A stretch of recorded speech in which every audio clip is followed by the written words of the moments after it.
The absolutely true diary of a part-time Indian. Native Americans have a very different culture compared to American culture. Junior is a Native American boy who has lived on a reservation all of his life. But soon enough, he has this feeling that things aren't right, that things need to change. Living on the reservation, though, might cause some roadblocks due to their beliefs there. So, how can people, both individually and collectively, break out of the box? In the absolutely true diary of a part-time Indian, Junior's appearance itself makes people put him in a box. Having an irregularly large head, skinny body, a stutter, lisp, and glasses made living at the res almost like hell. Looking the way he did, Junior wasn't expected to have dreams about being successful and having a good education. Native Americans there just don't have dreams.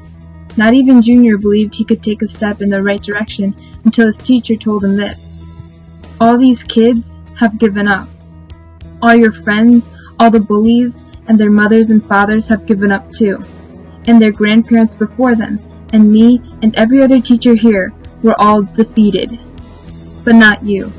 You can't give up. You won't give up. You threw that book in my face because somewhere inside you refused to give up. These words were what got Junior going and encouraged him to break out of the box to make something of himself.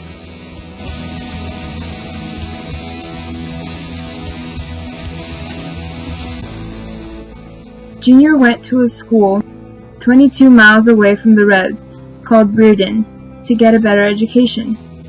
Many people at the res, even his best friend Rowdy, hated him because Indians aren't supposed to leave the reservation. He also wasn't treated the best at the school and had to start from zero. During the time that he was at Reardon, he tried out for the basketball team and made varsity.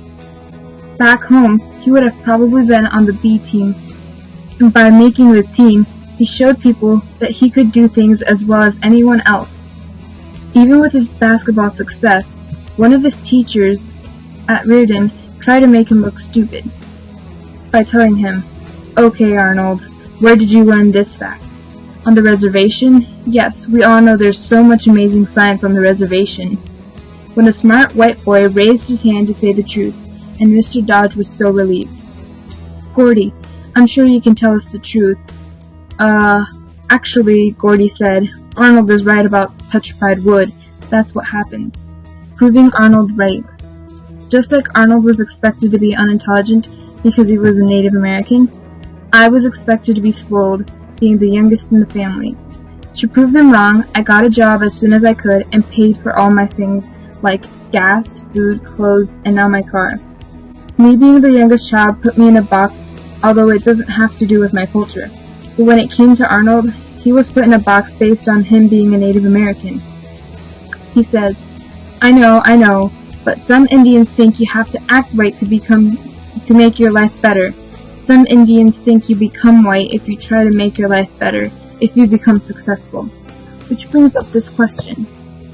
How do cultural and political systems create inequality? In Arnold's culture, people are born, raised, and die on the reservation.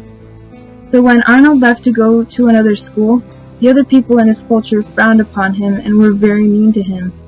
During his first few weeks at Reardon, people wouldn't talk to him.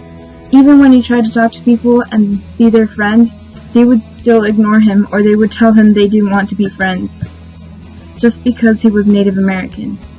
When Arnold started dating Penelope, a white girl, they had a great relationship, but when it came to meeting her dad, it was not so perfect. Her father Earl was a racist and was not too happy to hear that she was dating an Indian. Thought Penelope was just dating him to rebel. That didn't stop Earl from being rude to Arnold. He told him, "Kid, you get my daughter pregnant? If you make some charcoal babies, I'm going to disown her. I'm going to kick her out of my house, and you'll have to bring her home to your mommy and daddy. You hear me straight, kid?" But after winter formal, Roger and a white boy invited Penelope and Arnold to get food, and Earl said it was okay for Penelope to go, as long as they went with Roger. Arnold sure wasn't treated as a king when he moved, but Arnold proved to the people on his reservation, the people at Reardon, and to himself that he could be successful and didn't have to be typical drunk Indian everyone just expected.